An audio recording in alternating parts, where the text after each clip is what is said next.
Hello dear student, welcome. अब receivable management, credit management, तो इसका सम कैसे घुमा फिरा के आता है। तो अब ये क्वेश्चन जो है ना, हम लोग सीए का ही सम कर रहे हैं, सीए लेवल का ही सम है। तो अपनों को ये बताना है कि कितने महीने की उधारी बेस्ट है, कौन से मंथ का क्रेडिट बेस्ट है। तो पहले क्या दिया है, क्वेश्चन को शॉर्ट में रीड करके सम सॉल्व करा देता हूँ। मार्केटिंग मैनेजर है PQR का, उसने क्या प्रपोज रखा कि कंपनी का क्रेडिट पीरियड हम लोग को बढ़ाना है 1 मंथ टू 2 मंथ। तो ये 1 महीना या 2 महीना, मतलब दो कंडीशन, ये ओल्ड ये न्यू। और ये 25% सेल इंक्रीज होएगा। तो ये क्या दिया, वॉल्यूम दिया, मतलब ये क्वांटिटी दिया है। फिर उसके बाद अपने को सेलिंग प्राइस दिया है, वेरिएबल कॉस्ट दिया है, फिक्स कॉस्ट का अमाउंट दिया, वॉल्यूम मतलब सेल्स की वैल्यू दी है, वैल्यू मतलब रुपीज़ होता है। फिर बोर्ड ऑफ डायरेक्टर ने बोला कि अपन को ये सब सीन करना है, और कंपनी का कॉस्ट है 40%, मतलब ये मंथ वाला पॉलिसी हो गया। तो इसका फॉर्मेट है, तो फॉर्मेट बेसिकली इतना तो याद है आपको, सेल्स में से वेरिएबल कॉस्ट माइनस करेंगे कंट्रीब्यूशन आएगा, और फिक्स कॉस्ट माइनस करेंगे प्रॉफिट आएगा। ये बेसिक फॉर्मेट है, इतना तो हमको याद है, राइट। अब सबसे पहले अभी हम लोग क्या करेंगे, प्रेजेंट पॉलिसी सॉल्व करेंगे। जो प्रेजेंट पॉलिसी है वो अपना 1 मंथ का है। कितना मंथ का है, 1। अपने को ढूंढना है 2 महीने का, कि उधारी 1 महीने के दिए हुए कि 2 की 3, कौन सी उधारी बेस्ट है, ये क्वेश्चन होता है। चलो आ जाओ। तो सबसे पहले इधर हमारे पास क्वांटिटी दिया 90,000 टू, तो पहले ये 90 मतलब ये ओल्ड है, तो 90,000 क्वांटिटी लिखूंगा। और सेलिंग प्राइस दिया अपने को 21, और वेरिएबल कॉस्ट दिया 14। तो मैं क्या करूँगा, सेलिंग प्राइस पे 21 लिख दूंगा, ओके, और वेरिएबल कॉस्ट पे पर यूनिट 14 लिख दूंगा। तो सेल्स का अमाउंट कैसे आएगा, सिंपल, 90,000 को 21 से क्या करेंगे, मल्टीप्लाई करेंगे। 90,000 क्वांटिटी है, रेट 21 है, तो मेरा अमाउंट आएगा 18,90,000। ये मेरा हो जाएगा सेल्स का अमाउंट। सेम ऐसे मैं वेरिएबल कॉस्ट का अमाउंट ढूंढूंगा।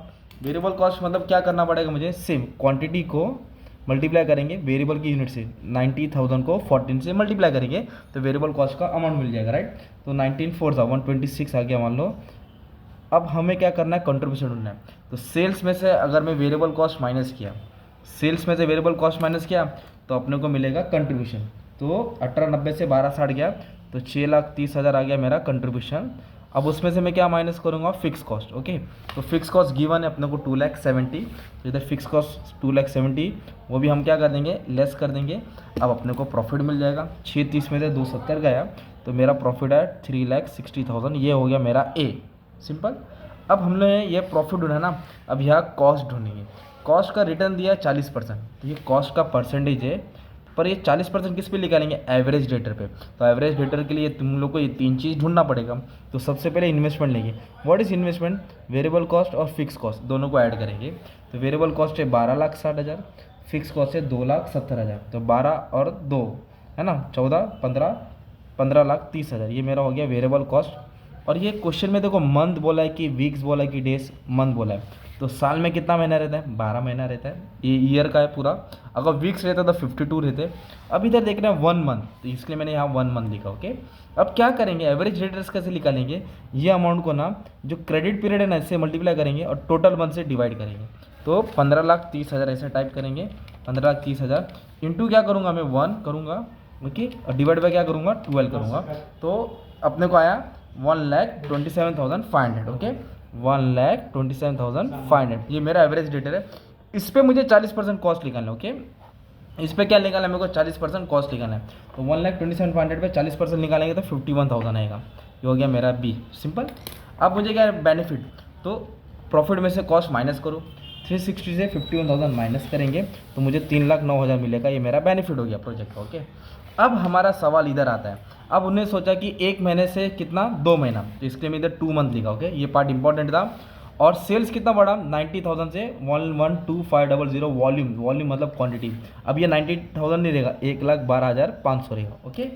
और सेलिंग प्राइस का रेट सेम रहता है, वेरिएबल कॉस्ट का भी सेम, और फिक्स कॉस्ट अमाउंट तो चेंज नहीं होता, वो तो फिक्स रहता है ना। तो फिर सेल्स का अमाउंट कैसे आएगा, सिंपली 1,12,500 में से 21 क्या करेंगे, मल्टीप्लाई करेंगे, तो 23,62,500, ये मेरा सेल्स मिला। और वेरिएबल कॉस्ट का अमाउंट के लिए सेम, ये जो है ना अपना क्वांटिटी 1,12,500 को 14 से मल्टीप्लाई करेंगे तो अपनों को मिल जाएगा 15,75,000। ये हो जाएगा वेरिएबल कॉस्ट। सेल्स में थे वेरिएबल कॉस्ट अगर माइनस करेंगे तो कंट्रीब्यूशन मिलेगा 787,500, और इसमें तो फिक्स कॉस्ट माइनस करेंगे तो अपने को प्रॉफिट मिलेगा 5,17,500। ये एज यूजुअल था, सिर्फ क्वांटिटी चेंज हुई। अब इधर अपने को क्या ढूंढना है, एवरेज रिटर्न। कॉस्ट तो 40% दिया है अपने को, रिक्वायर्ड रेट ऑफ रिटर्न 40%, तो वो तो एवरेज रिटर्न पे निकालेंगे। And what is average return, investment. तो इन्वेस्टमेंट में क्या ऐड करना है, वेरिएबल और फिक्स। तो वेरिएबल कितना है 15,75,000 और फिक्स कॉस्ट कितना है 2,70,000, 15 और 2 17 और ये चिल्लर ऐड करके 18,45,000, सिंपल। तो अब क्या करना है, कैलसी उठाना है, इसको किससे मल्टीप्लाई करेंगे, क्रेडिट पीरियड 2 मंथ का है ना, तो इसको मल्टीप्लाई बाय 2 करेंगे, divide by 12, multiply by 2 divide by 12, तो सॉल्व करेंगे इतना अमाउंट आ रहा है 3,07,500। ओके, अब इस पर कितना कॉस्ट मेंशन कर रहे हैं 40%, तो 1,23,000 आएगा, कितना आएगा 1,23,000। अब प्रॉफिट में से कॉस्ट क्या करेंगे आप लोग, माइनस करेंगे, तो 3,94,500। अब इधर नोटिस करेंगे ना जो प्रेजेंट पॉलिसी है, तो बेनिफिट इधर 3,09,000 मिल रहा था, इधर 3,94,500, तो इसको इससे माइनस करो, इस पीछे वाले को आगे वाले से क्या करो, माइनस करो, तो अपने को डिफरेंस मिलेगा। तो ये 94 और 9,000 मतलब 85,500 का बेनिफिट मिल रहा है। तो बेनिफिट का मतलब क्या हो रहा है कि अगर हम 2 महीने का उधारी देंगे ना, तो अपना प्रॉफिट ज़्यादा जमा होगा। तो फिर एक लाइन एक्सप्लेनेशन लिख लीजिए, the new credit policy of 2 month that will provide additional benefit of 85,500 compare to existing policy, therefore it should be adopted. इसके लिए कंपनी को 2 महीने का पॉलिसी लेके स्टार्ट करना चाहिए। और इसमें अलग अलग टाइप का भी सम था, ये वाला भी सम अपलोड कर दिया, अच्छे से पढ़ लेना, सब सॉल्व कर दिया, ठीक है।